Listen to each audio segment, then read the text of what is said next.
Today we have Hugh Naylor who's going to talk about Winston the bear. Winston was a grizzly bear. He's going to regale us with Winston and Winston's travels throughout the lower area of British Columbia. And we'll start, as I did in the book here, I started with the last of two major grizzly encounters in the valley during the 1990s. And so we put ourselves on the Van Loon farm up the valley, 25 kilometers up the valley from Pemberton. That's up, right up there. And I should have been between them. Here we are, there's Vancouver, Harrison Lake, Lillooet Lake, and Pemberton's right here, so we're right there now. And these little bear icons are places that Winston traveled during his lifetime in Astoria here. So we're on Van Loon's farm. It's a September morning, and for about a week or so, Denise and John, of course, I interviewed, and I got this stuff from them. They said that there was, for a week or so, that there was quite a period of just nervousness in the barnyard. I guess you have to be a farmer to know what that means. But the animals were a bit agitated. There were some noises and things, and finally, it all culminated one morning with a great commotion out there. John ran out and noticed the bear was right there in his driveway, just a matter of very close to his house. There was commotion he had turkeys. There was huge commotion in the turkey house, dust and feathers everywhere, and the bear came out to meet him. So John went in, got his gun, and in his haste he grabbed the wrong caliber of shell. So when he came up to shoot the bear, all he did was wound it. And so now we had a real problem. We had a large, angry, wounded bear parading around the farm. So he called the wildlife officials. They came up right away, set a trap, and the idea of setting a trap is so they can tranquilize the bear and then relocate him to some other part of the world or some other part of the BC where it wouldn't be a threat to humans or livestock. So they have these little programs that go on. You trap the bear and shipped him off, put him in one of these culvert traps. We've all seen those that they use for black bears, for commuting black bears between Whistler and Pemberton and back and forth. And they trucked him from there over to Anderson Creek. Now this is the Fraser River here, this Boston Bar, and they went right up as far as they could on a back road. And actually, when you're up on the height of land here, this is the Coquihalla here highway. You actually look right down from the top on the Coquihalla. So this bear, notice we haven't given it a name yet. This bear, without too much trouble apparently, because he did it in a matter of 3 or 4 weeks, was back on Van Loon's farm. So to do that, he had to cross the Fraser River, and probably in a straight line crossing the Fraser River and into the Lillooet Valley and follow the valley up, or who knows how he went. But anyway, he made the trip without any trouble. So now this was a bear that was not only habituated to humans, but it was relocating the bear was decided that wasn't going to work. So he was now a bear that unfortunately had to be destroyed. And when he came into the chicken house, came to the Van Loon's farm the next time, this has happened. We see this now, that bears get a fetish for a certain food, and in this case it was poultry. He went right back to Van Loon's poultry. There weren't any turkeys left, so he had the second choice with the chickens, and he did the same thing. He routed the chicken house, and this time John did manage to kill the bear. Now, there's all sorts of this is a controversial thing as to the other things that could have been done with this bear, whether there should have been more of an effort to protect the livestock and the home from the bear without actually destroying the bear, or other attempts at relocation. So Okay, this is what the bear did. I knew these little darts sticking out of a tranquilizing dart. He was trapped, and the trap tethered to this tree. And it's not easy to see, but according to John, he just had this whole area within the radius of the tether just torn completely up. And as you see, that's a tranquilized bear just resting. You can't see it, but his eyes would be open. When they're tranquilized like that, they're totally awake, but they have absolutely no muscular control, so that even closing his eyes, but they are aware. Now, I just want to do a little more background of the bear populations and distribution of the bears before we get into the meat of the thing here.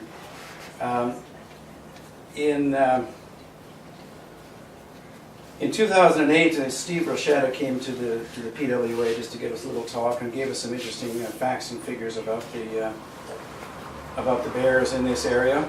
And one of the things he said was the really healthy population of bears in the Ryan Creek area, which is it's a little hard, just in there's Ryan Creek there, just this area here. There's a very healthy population of bears there. Not enough to fill the habitat, but by modern standards, very good. And I think the 23 bears in that watershed.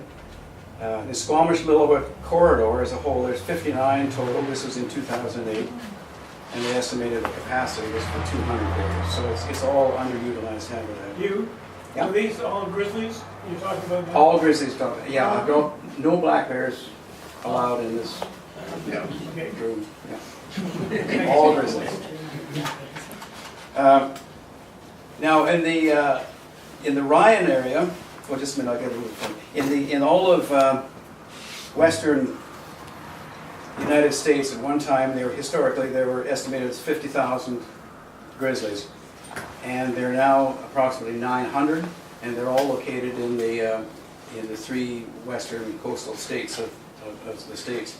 So in 1983, the Americans established this bear augmentation program, which involved transporting bears from other areas into that area into certain areas to bolster the population. And one of these areas was called the North Cascades, and then North Cascades are bounded by this is the Okanagan. That's Okanagan Lake there. So the Okanagan Valley, the Fraser Valley, and roughly the Smilkameen drainage. So this sort of circle here, and then of course it goes way down in the States. So at one time they were estimated 200 bears south of the border in the North Cascades, and they are totally eradicated. There's nothing left there at all now. There are only about 20 bears left in the North Cascades, and they are all in Canada. They were all in the Manning Park, north of the border area. So they wanted to do some relocating and some augmentation in their area to hopefully get that population going again. So that's. And BC became a partner in this recovery program in 1991. So we have now. You get the picture here we have a nursery, and there we have a place where they want more bears.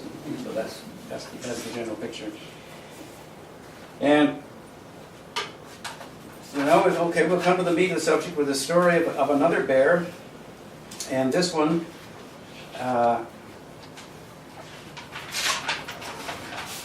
October 1991, Linda Van Ronen phoned the MOE to report a calf kill on one of the farms in the Upper Valley.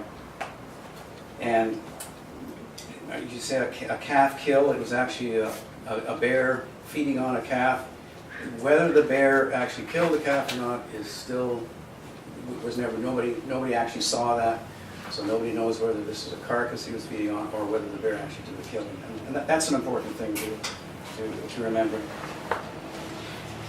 And this followed a period in the end of the 1987, 91, of severely increased bear activity in the valley. And there's a couple of reasons that they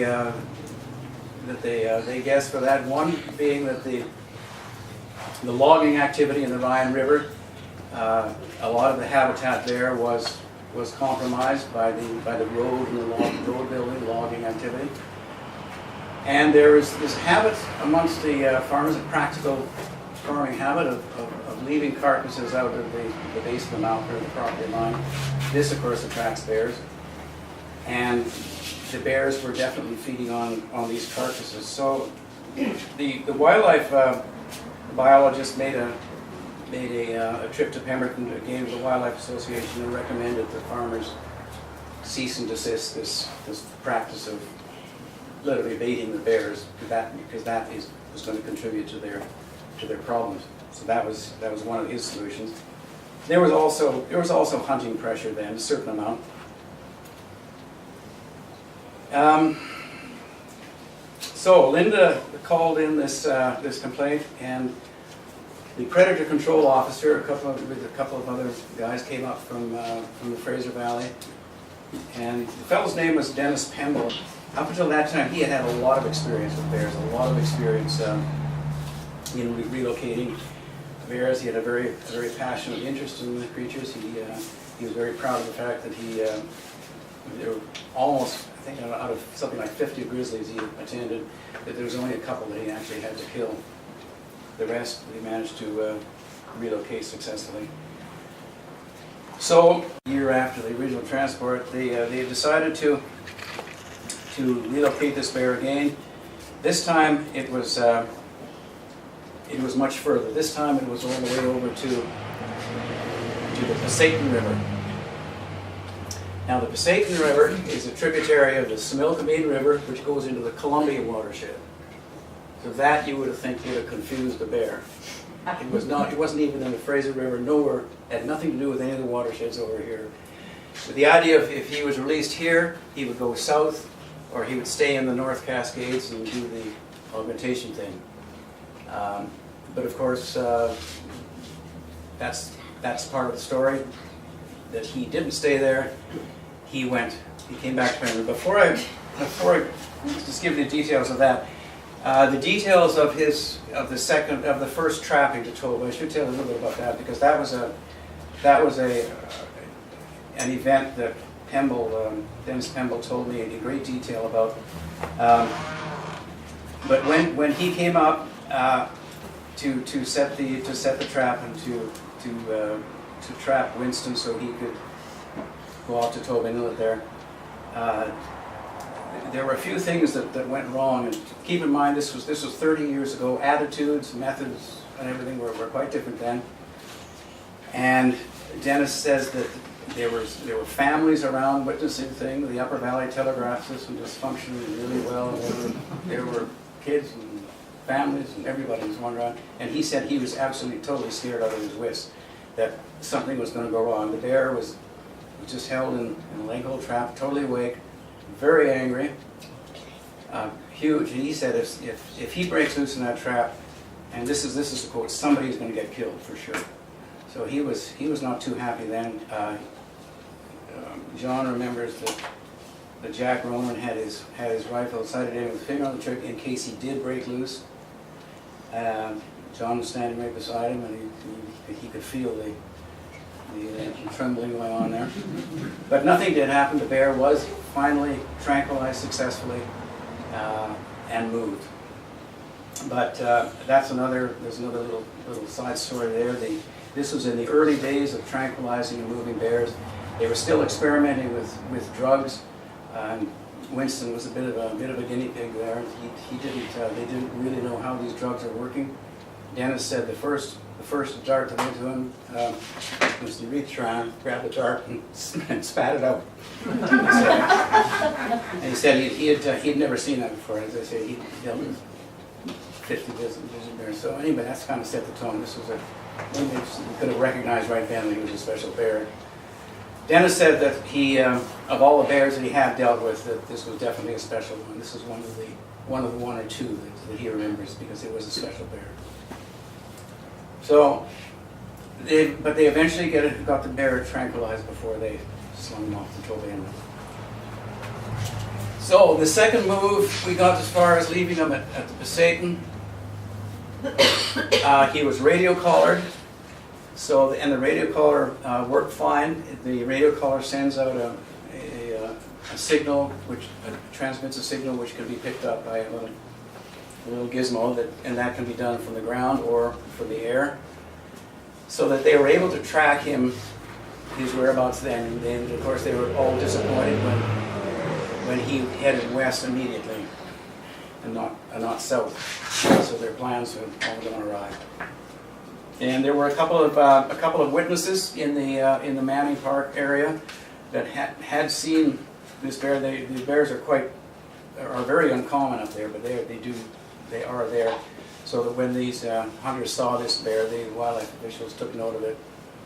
And one person said that there was some blood in one of the tracks, and definitely had a tag on it. So that was Winston, all right. So the next thing. He must have read somewhere that the salmon was spawning on the Chilliwack River, because he went straight over here. This was October. He was moved here. By November, he had come here. He would have had to, the Skagit, all these other tributaries. He just paid no attention to anything right here. And this is where there's a little bit of an ethical thing here, because by now it turned out he wasn't going to do what he was supposed to do and go to the North Cascades. Instead, he was on his way home. The biologist who was in charge at the time said, hunt him down and kill him. That was it, because he was going to come back. He was going to be a problem there for the rest of his life. And he's quoted as saying, the safety of the humans that we might encounter is his chief concern, and so that had to be done. Dennis, however, had a little different attitude towards bears, and some of the other technicians did, and they didn't particularly like this kind of gut reaction to kill Winston. Dennis was a professional. He was a technician, but I tried to get him to say, well, when he received the orders to kill Winston there, he made, I think they budgeted a couple of days for him to do that. He was unsuccessful. He tracked him. He said he got at one point close enough to actually hear him in the woods in front of him, but he didn't. He wasn't successful. But the radio signals were picked up there, and this is a little section of his trip that interests me, because he's there, he's here, and then he does 90-degree turn and goes straight up here. And whatever possessed him to do that, when he's here, he has to go over the Bridal Falls. There's a really wicked chunk of a ridge there. He has to go over through there's a subdivision where his radio was picked up, Trans-Canada Highway, and then the Fraser River. He had to do he could have just gone down here somewhere and messed with the woods, but he was bound. He was going to go this direction. But he had a really good time in the Chilliwack River. That time of year, there is just salmon like you wouldn't believe in the river. He had no trouble sort of bulking up for his winter feed. So he was probably in pretty good shape when he left the Chilliwack River, and then of course it would be time for him to den for the winter. One other little caveat here: when he was declared a problem bear and hunted down in the Chilliwack, there had not been any instance of him actually molesting or attacking or any sort of confrontation with human beings. There was none of that reported whatsoever. It was just he was with the fishermen. Literally, there's human, bear, human lined up along the river fishing. But there was no attempt to do Winston to do anything but eat fish. And this was actually reported in of all things, the Thunder Bay newspaper, which is quoted in the file. This little controversy between the technicians and the biologists. So there was great disagreement amongst the biologists themselves as to how to handle this bear at this time. So in April, 1993, his radio signal was picked up there, and they figured that this is actually built Big Silver. I don't know if anybody's familiar with that geography, but Big Silver Creek comes in from the north there, and they figured he denned from that, in that vicinity somewhere. And the rest of his travels were easy. He just had to go up the Pemberton Valley. And then he was home. And his radio signals were picked up again in this vicinity by a technician by the name of Mark Kimlock. But he reported in just a routine survey of the deer population up there, he just switched to Winston's frequency on the transmitter, and there came forth. So he was really excited about that, because it had been a while since they had any record, and people didn't even know whether he was still alive. So he came running down the valley. So he stopped in a very excited state and telling Alan about his that Winston was still alive and roaming around and home. Of course, doing this, he never came back to the farm. He spent the rest of the time up there. He had had enough of the treatment he received in the Upper Valley with the Dutchies, so he was going to stay away from humans, and so that's where they picked up the signal. And then, and for that summer, they tracked him around. He kind of hung around the Upper Lillooet. And the next June, Mark Pimlett in his tracking device, he picked up the signal again in more or less the same place. And so then the question was, well, it was the same place, so either Winston had shaken the collar off, which they do, or he was a dead bear with the collar still attached. So this was of great interest to people, so Mark and Dennis and all those people called the boss in Surrey to, can I have a couple of days out of your budget there to go up and see if this bear is dead or alive, and he said no, he didn't care. So they didn't. And had they gone up, of course, that would have been that would have solved the mystery of what happened to Winston. So that's an unknown. And now the reason I put these two stories together, of course, is and what I really wanted to find out with this research was whether the Van Loon bear and the Winston were one of the same bears. And there was nowhere that I could find any evidence one way or another definitely it was or wasn't. So eventually I gave it and I thought, well, this is a mystery. Sometimes when you have a story, if they end up as a mystery, that's okay too. Like, who was Jack the Ripper? Well, one correlation is that both bears were lefties, right? Yeah, John is really Van Loon. He had all sorts of theories, and that was one of them and they determined the lefties by which paw they put in the trap. And I guess it's like us, it's like which foot we kick a soccer ball with or something. And so that's it. He also had a scar on his ear, which could have been from the remnants of an ear tag scar. And there were a couple of other things too. So they don't. So that will remain a mystery, and unless somebody in the room can provide some more evidence, I don't think I was a little disappointed in the government reaction. I guess this is human nature. There's a couple of people that were really passionate and curious about it, and there were a couple of people that really could barely even remember. It was just another day's work for him, and a couple of the people thought, this was definitely a special bear, and they wished him well, and they had hoped that in his travels he sired a whole bunch of other little Winstons. There's been a lot of research done since these events took place, of course, and now with the DNA techniques really down pat, they're able to trace the genealogy, and they identify various bears and various families, and they tend to stay together not in family units, but you can't call it a herd either really, but just in geographical units, which they call bear management units, areas, GMAs.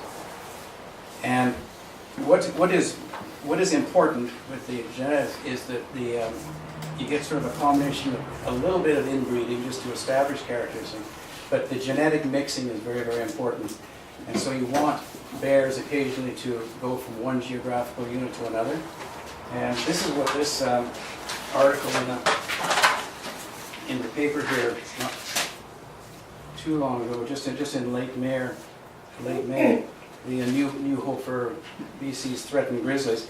And this was a story of a bear. I don't know if you remember it, but he was, or she was seen to have.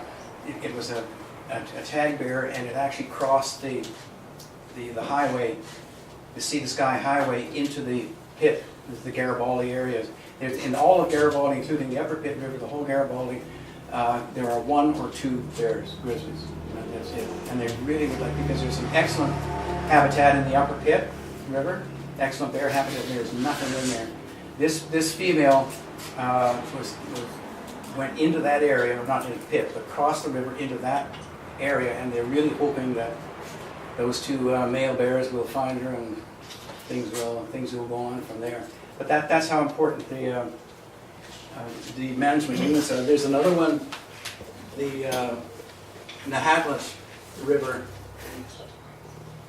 which is here. That's another very small geographical unit. I think there are only 3 breeding females in that unit, and that's where Winston's partner, the sow, went. They were split up. And that's where she went to help that area. But of course, if you get too much, if you don't get this genetic mixing, you get all the the problems that the royal family had with inbreeding. How many grizzly bears are there in our particular area now? In the greater. Well, in the corridor, in the Squamish-Willowwood corridor, something like 60. Including the Ryan? Yeah. Most of them are in the Rhine. That's the key area there.